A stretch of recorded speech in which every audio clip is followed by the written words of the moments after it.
Welcome, and welcome to the Mindfulness of Healing. This is Mercedes Ward. The Mindfulness of Healing is an associate program of sacredkey.com, and I am very happy to be here with you today.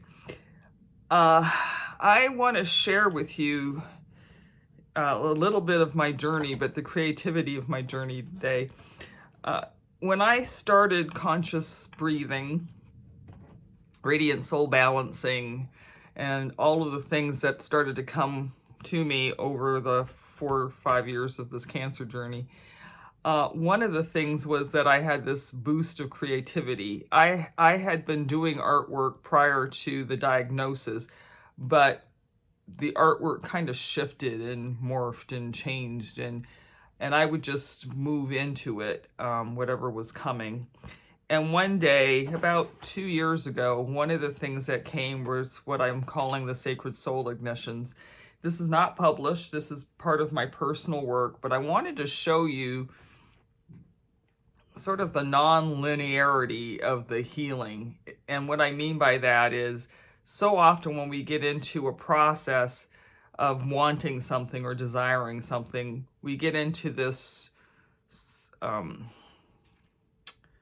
I'm going to call it an equation.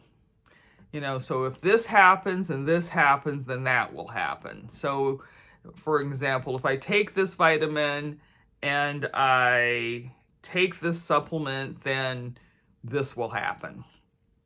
Or if I take this treatment and I, say my prayers every day, then this will happen.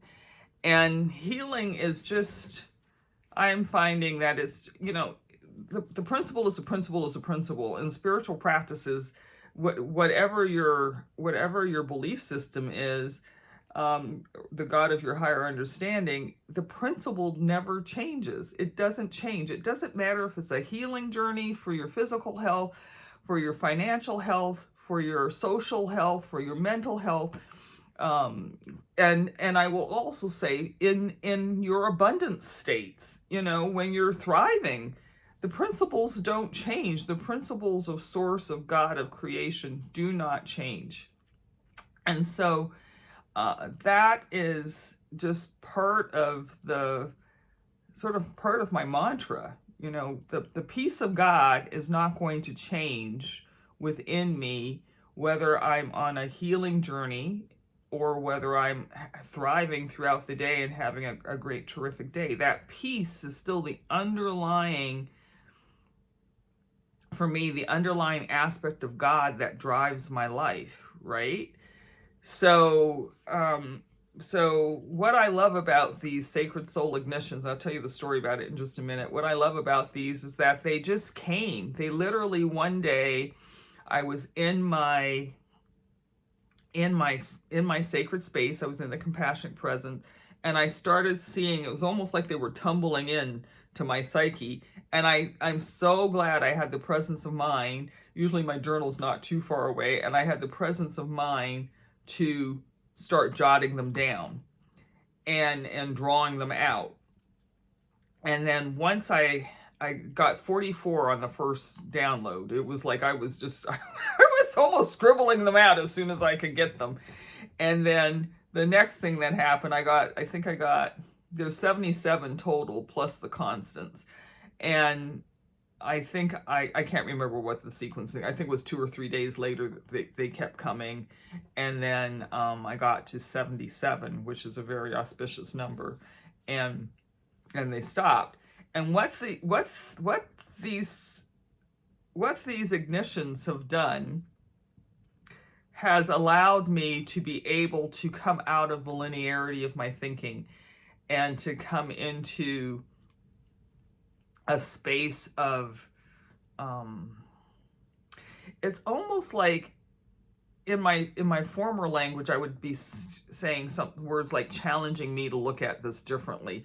But now it's kind of like an urging or an awakening or an opening. I've actually seen openings, like the one I just did. I'm just getting back into pulling my cards every Sunday again. And the one I did this past Sunday was very interesting because I had seen the light. I kept hearing the light, be in the light, be in the light. And then the middle, the sacred key, which is the middle position, I'm going to get it. The The grid is right here, which was so interesting. I got one light, and I got the symbol for one light, and I thought that was very affirming. And but then as the other cards, there's 5 cards in the pull, and as the other cards began to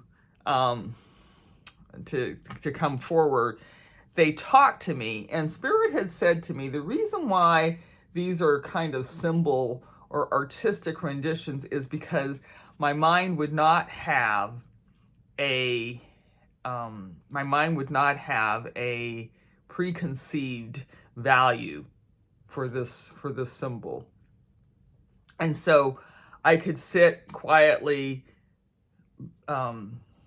take in or breathe in the sacred key, and then I actually do automatic writing with this now. I don't even just sit and record anything. I get my journal out and I begin to write. And in that process, the message becomes clear. The message begins to unfold.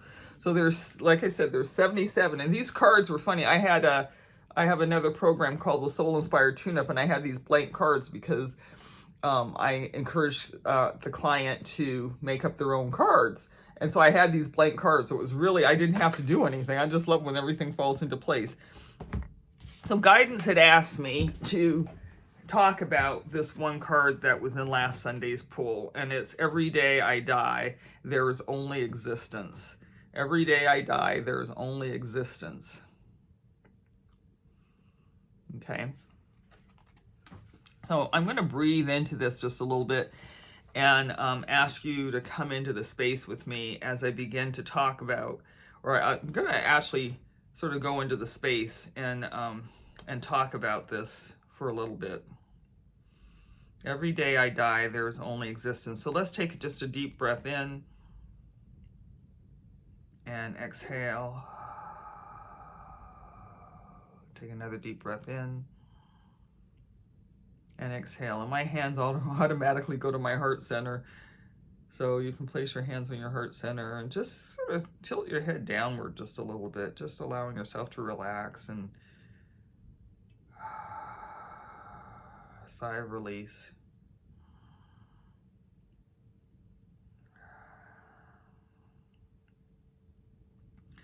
This card was so poignant and is so poignant because it is a reminder. The Sacred Soul Ignition is a reminder, and it is a reminder that not to be afraid of dying. We die every day, and parts of us, we're talking about death in the way of there's a completion. You know, especially if, as I was, you know, I was diagnosed as being terminal at one point, right? So I've been in palliative care. So when you get the diagnosis, when you're in this space of reeling because there's things are going on and you're not feeling physically well, every day is the same for everybody, right? We're not promised the next day. We're not even really promised the next moment.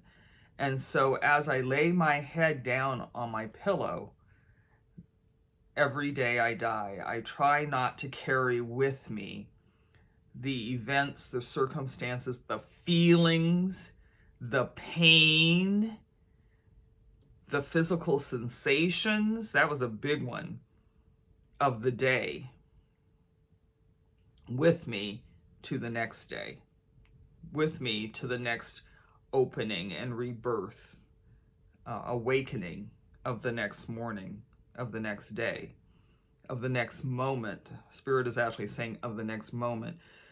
In Sacred Key, we say every breath is a devotion. And so at times it's like, okay, I have died in this moment and I'm being rebirthed. It's literally, as I breathe in, I am dying, and as I breathe out, I am reborn. I have a rebirthing, a reawakening, a rejuvenation, a regeneration, a renewal.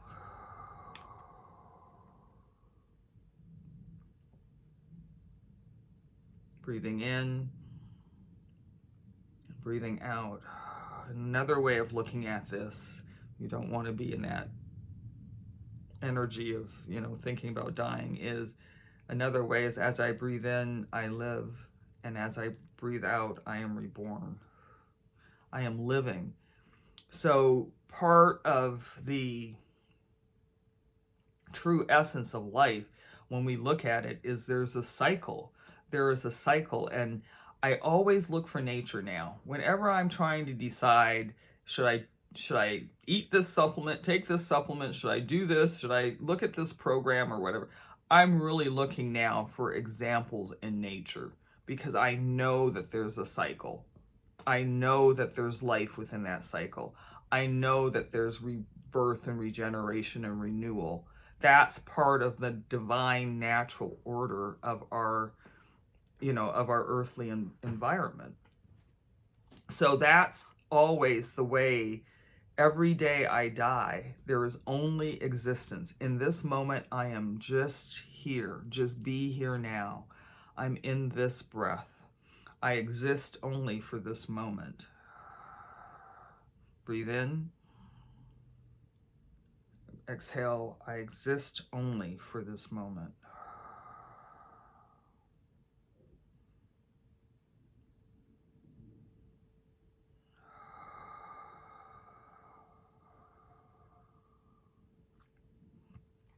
The other breath sequence that I have come into reliance upon, it's really become one of my mainstays, is when I'm thinking about this, there is an impermanence to what is happening. This is whatever is going on in this moment. I'll never forget, I was tethered to an oxygen tube. It was 70 foot long, so anywhere in my house, I would carry either have the oxygen tank, or I was attached to this tube and it would follow me around the house. And I can remember very clearly saying, this is only this moment. Like, this is not a permanent state of my existence, because the doctors had told me that I would be on this oxygen tube for the rest of my life. And they were thinking at that time that the rest of my life was going to be like 6 months to a year, 2 years max, right? And I can remember laying in bed, not putting it this way, hindsight's 20/20, but I can remember laying in bed, literally going, literally just breathing. And the breathing is very shallow at that point when you're in that state. The breathing is very shallow, and you're just feeling life. I mean, I would literally say, as long as I am breathing, I'm alive, right? And so it was like, this is life. I breathe in, this is life. I exhale, this is healing, right? I breathe in, this is life. I exhale, this is healing. And so it's really important to begin to release yourself. We're going to use that word. We're going to begin to release yourself in the non-conventional, the non-linear, the releasing the what's supposed to happen, and you can't, and there's no way. This is a spirit, this is a culture of I can. The mindfulness of healing is the culture of I can. And so what is happening is a way of life may be dying for you, a way of life may be coming to completion for you, but it's also bringing into your life a rebirthing, a renewal, a newness, a planting. And it is there. In a previous video, I said, as we release into the pain, this is a renewal. As we release into this occurrence, this is a renewal. I release my body into this moment, and I receive. I release and I receive, and I receive the blessing. I receive the renewal. I receive the regeneration, because it's there. And what is because this is a tuning into the frequency. The words that Ashley just heard were, this is a tuning into the frequency of it's there. Like life is here. I am breathing. At that point, it wasn't a whole big deep breath. I don't even teach, very rarely do I teach big deep breaths anymore. I want the lungs, as your health and as your capacity expands and it gets better, I want you to be able to take a breath that is actually going to be from the diaphragm all the way up to the filling up all of the lungs and exhaling. That's a place to be physically striving for, I guess. I don't know what other word to use. But when you're in a time of distress in your body, then what we want to do is just to be in the no tension state. And that may be, I've had people that literally can just, that's all they can do at this moment. It's very important to stay within your capabilities. So it might be, this is life. This is renewal. This is life. This is renewal. I release this moment. I come into an expanded now. I come into the expansion of I can heal. I can have a vibrant life. I can release the oxygen tank in my case. So the bubbling ups, the things that come to you, the I ams, I receive, I release and I receive, right? I release and I receive. I accept and I allow. Those kinds of words in this. And just remembering that whether it's a physical death, because I've come across some people with some very critical and long, the word would be chronic, but the long experiencing of certain distress or diseasement in the body.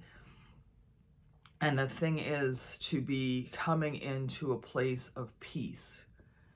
I don't, how can I put this? Because I had a correction the other day. Spirit had said, you do not see yourself cured. You don't see the full release of what is happening in your body. And that's me, and I've been doing this for a while.